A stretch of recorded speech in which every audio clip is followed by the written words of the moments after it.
Assalamualaikum warahmatullahi wabarakatuh. Waalaikumsalam warahmatullahi wabarakatuh. Apa kabar adik-adik semua? Alhamdulillah baik, Kak. Alhamdulillah. Sebelum kita memulai pembelajaran hari ini,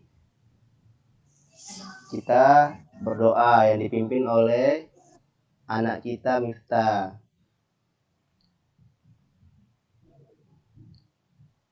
Persilakan. Baik, Kak. Baik teman-teman, sebelum kita mulai pembelajaran hari ini, alangkah baiknya kita memulai dengan baca doa. Doa saya pimpin. A'udzubillahi minasyaitonirrajim. Bismillahirrahmanirrahim. Radina billahi rabbah wa bil islami dina wa bil muhammadin nabiyya wa rasulah. Rabbana zidna ilma fahma wa ilman nafi'a wa rizqan wasi'a bi rahmatika ya arhamar rahimin. Amin. Selesai, Pak. Baik, terima kasih ya Nak Miftah yang telah membawakan doa. Baik, selanjutnya kita masuk ke materi pembelajaran. Ada yang tahu materi pelajaran kita pada pagi hari ini? Tentang kepemilikan, Pak. Bagus, pinter Nak Miftah ya.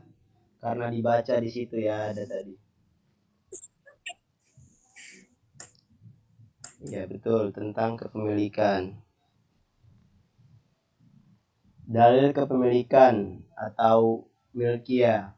Dalil yang mendasari legalitas kepemilikan firman Allah Subhanahu wa taala Quran surah Al-Ahzab ayat 50. Coba dibacakan saudara Na'aful. Quran surah Al-Ahzab ayat 50 beserta artinya. Bismillahirrahmanirrahim. Ya ayuhan nabiyyu inna akhalna laka azwajaka allati ataita ujurahunna wa ma malakat yaminuka mimma afa'allahu alaik. Hai Nabi, sesungguhnya kami telah menghalalkan bagimu istri-istrimu yang telah kamu berikan mas kawinnya dan hamba sahaya yang kamu miliki, yang termasuk apa yang kamu peroleh dalam peperangan yang dikaruniakan Allah untukmu. Quran surah Al-Ahzab ayat 53. Ya, itu tadi dalil kepemilikan. Allah telah berfirman, sesungguhnya kami telah menghalalkan bagimu istri-istrimu yang telah kamu berikan mas kawinnya dan hamba sahaya yang kamu miliki, yang termasuk apa yang kamu peroleh dalam peperangan yang dikaruniakan Allah untukmu. Begitu. Baik, definisi kepemilikan. Ada yang tahu kepemilikan ini apa?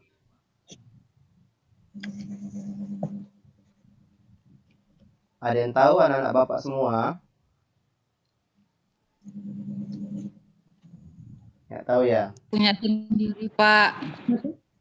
Ya, betul. Kepemilikan adalah hubungan secara syariat antara harta dan seseorang yang menjadikan harta terkhusus kepadanya dan berkonsekuensi boleh ditasarufkan dengan segala bentuk tasaruf selama tidak ada pembekuan tasaruf. Seseorang yang mendapatkan harta dengan cara yang dilegalkan syariat, maka harta tersebut terkhusus kepadanya boleh dimanfaatkan dan ditasarufkan, kecuali orang-orang yang dibekukan tasarufnya, seperti anak kecil dan orang gila. Nah, itu anak kecil dan orang gila itu dibekukan tasarufnya. Adapun tasaruf wali, anak kecil dan wakil dalam transaksi wakalah terhadap suatu barang bukan atas nama kepemilikan, namun atas nama penggantian yang dilegalkan syariat. Baik, selanjutnya itu macam-macam kepemilikan. Ada yang tahu macam-macam kepemilikan? Coba dibacakan oleh saudara anak Mega ini. Macam-macam kepemilikan. Baik, Pak. Macam-macam kepemilikan yaitu ada dua, yakni kepemilikan utuh dan kepemilikan tidak utuh. Yang pertama, kepemilikan utuh. Kepemilikan utuh adalah kepemilikan sesuatu barang sekaligus manfaatnya. Maka ia bebas menunjukkan barang tersebut dari tasaruf terhadap barang dan manfaatnya seperti menjual, mewakafkan, menghibahkan, dan mewasiatkan, atau tasaruf terhadap manfaatnya saja seperti menyewakan dan meminjamkan. Sebab-sebab kepemilikan utuh ada 4. Yang pertama, istilah ala al-mubah, yaitu kepemilikan seseorang terhadap barang yang belum pernah berada dalam kepemilikan seseorang dan tidak ada larangan syariat untuk memilikinya.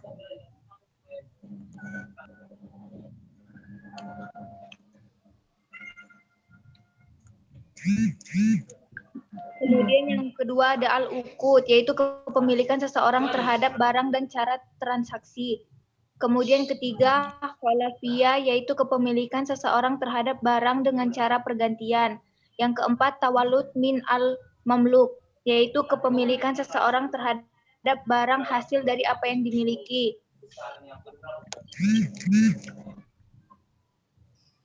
B. Kepemilikan tidak utuh. Kepemilikan tidak utuh adalah kepemilikan seseorang terhadap barang atau manfaatnya saja. Yang pertama ada kepemilikan barang. Kepemilikan barang adalah kepemilikan seseorang terhadap barangnya saja.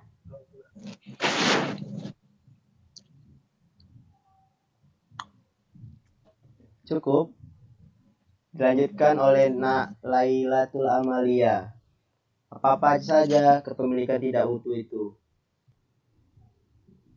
Lailatul. Iya, Pak. Mana, Pak? Kepemilikan tidak utuh, apa-apa saja? Yang pertama itu kepemilikan barang. Yaitu kepemilikan barang adalah kepemilikan seseorang terhadap barangnya saja, yakni barangnya yang ia miliki, sedangkan manfaatnya milik orang lain.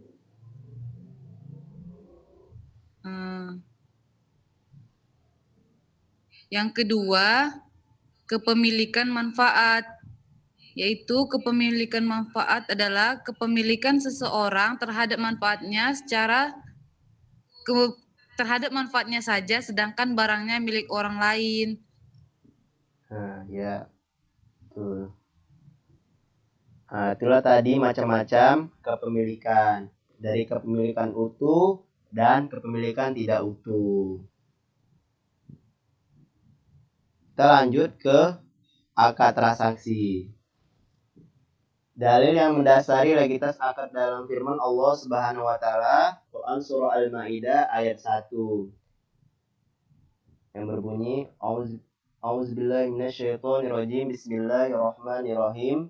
Ya ayyuhallazina amanu aufu bil uqud. Yang artinya, hai orang-orang yang beriman, penuhilah akad-akad itu. Quran surah Al-Maidah ayat 1. Dalam definisi akad, secara bahasa akad adalah hubungan antara beberapa hal. Secara istilah akad memiliki dua makna, yakni makna umum dan makna khusus.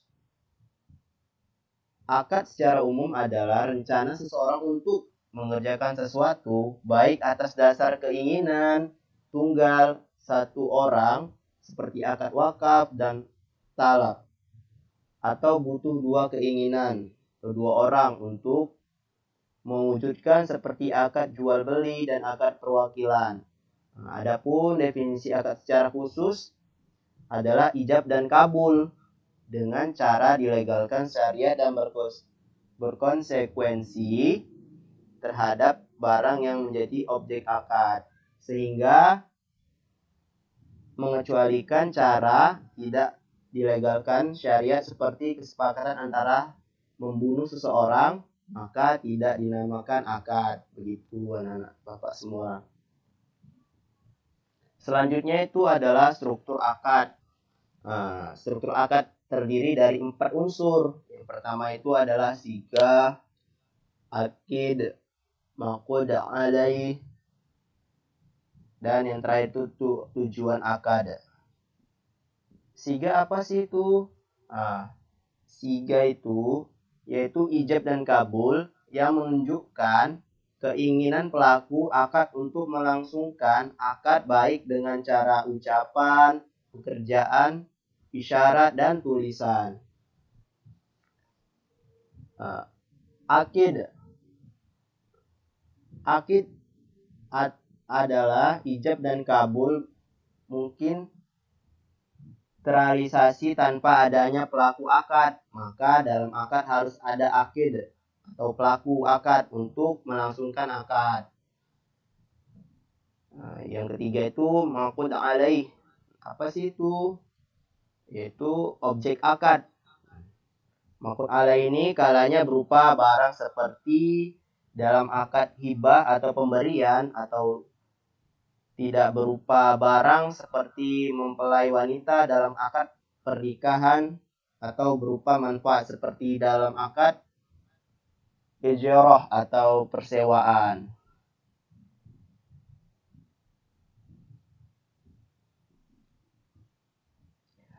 Nah, yang terakhir itu adalah tujuan akad. Tujuan akad yaitu pelaku akad untuk melangsungkan akad. Tujuan akad akan berbeda dalam setiap akad. Yang pertama itu akad bai, bertujuan memindah kepemilikan barang kepada pembeli dengan alat pembayaran. Yang kedua akad ijarah, tujuannya itu memindah kepemilikan manfaat barang kepada penyewa dengan alat pembayaran. Yang terakhir akad hibah, tujuan akad memindah kepemilikan barang tanpa imbalan. Begitu ya anak Bapak.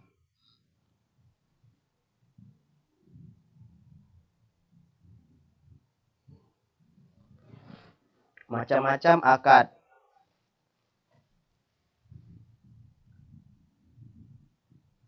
Macam-macam akad berdasarkan objek akad ada 2. Yang pertama itu akadun maliun, yang artinya akad yang terjadi pada objek akad berupa harta, baik kepemilikannya dengan sistem timbal balik seperti akad bai atau jual beli, atau tanpa timbal balik seperti akad hibah atau pemberian, dan akad utang piutang. Yang kedua itu akadun ghairun malin, yaitu akad yang objek akadnya tidak berupa harta seperti akad waqalah atau perwakilan. Tadi macam-macam akad ya.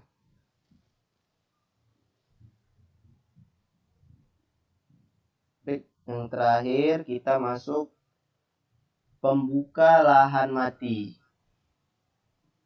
Dalil yang mendasari lagitas iyahul mawat atau pembuka lahan mati, sabda Rasulullah Shallallahu Alaihi Wasallam yang artinya bumi adalah bumi Allah, hamba-hamba adalah hamba Allah. Barang siapa membuka lahan mati, maka menjadi miliknya. Hadis riwayat Tabrani.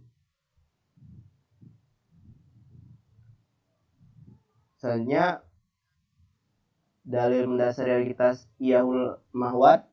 Yang kedua, barang siapa menghidupkan lahan mati, maka ia berhak mendapatkan pahala dan sesuatu yang dimakan para pencari rezeki darinya adalah sedekah.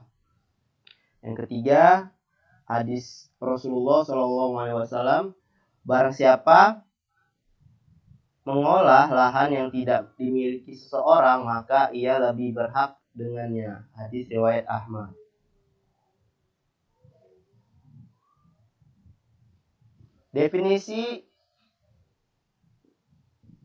Definisi iyahul mawat atau pembuka lahan mati secara bahasa ihya adalah membuat sesuatu menjadi hidup. Sedangkan mahwat secara bahasa adalah lahan yang mati. Adapun ihya'ul mawat secara istilah adalah mengolah atau menghidupkan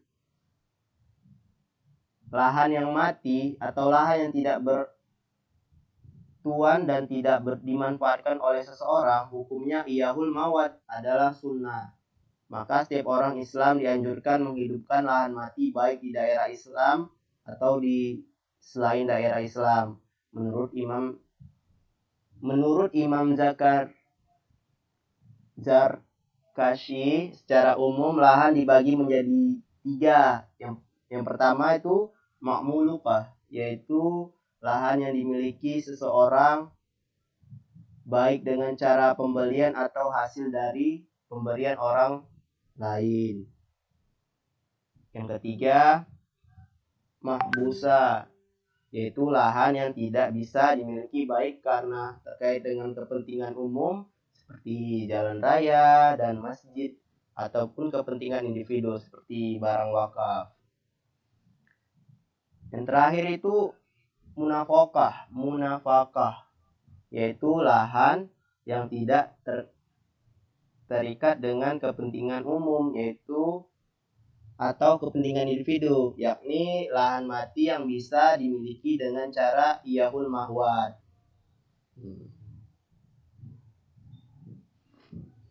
Adapun struktur ihya'ul mawat, coba ada 3 struktur ihya'ul mawat. Coba dibaca. Nah, Laila Afrida.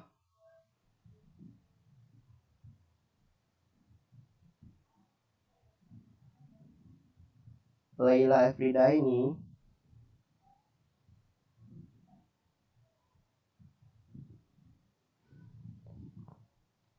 tahu nak Marcel?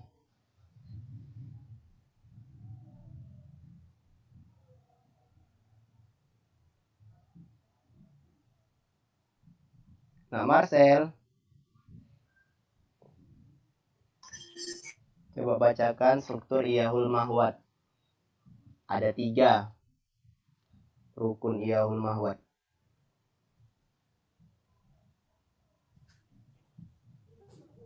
Ya, Pak. Struktur ihya'ul mawat ya, Pak. Iya. Yang pertama itu muhyi, yaitu orang yang melakukan ihya'ul mawat, yaitu muhyi harus seorang muslim jika lahan yang akan diolah berada di daerah Islam. Ini adalah pendapat mazhab Syafi'i. Yang kedua yaitu muhya. Muhya adalah lahan mati yang akan diolah atau dihidupkan dengan cara proses ihya'ul mawat. Yang ketiga yaitu ihya, yaitu proses pengolahan lahan mati yang secara hukum berkonsekuensi menjadi milik pengolah. Sudah, Pak? Ya, itu tadi struktur ihya'ul mawat. Ada 3. Itu muhyi, muhya, dan ihya. Yang telah dijelaskan nak Marcel tadi. Mungkin dari pembelajaran hari ini anak-anak Bapak ada yang ingin ditanyakan? Nah, Miftah, nah Rofiafu, ada yang ditanyakan tentang pembelajaran pada hari ini mengenai kepemilikan? Oh iya, sebelumnya Bapak absen dulu ya. Iya, Pak. Baik, mohon diperhatikan ya anak-anak Bapak.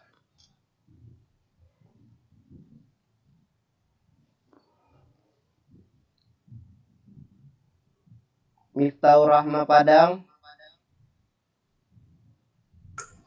Hadir, Pak. Hadir, Pak.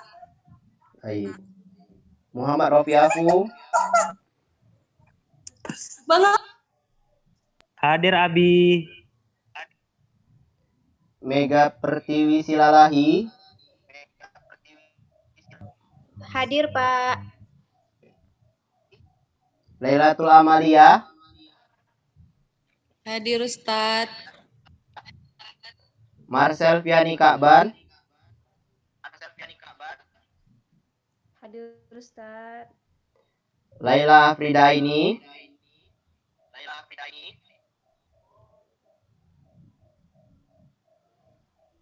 Laila.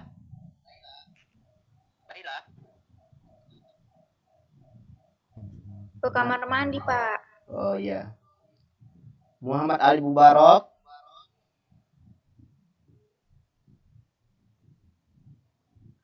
Ada orangnya? Alpapa. Apa ya, Alpapa. tidak hadir ya. Setelah Bapak mengabsen, dari materi yang tadi Bapak sampaikan, ada yang mau ditanya? Pas ya?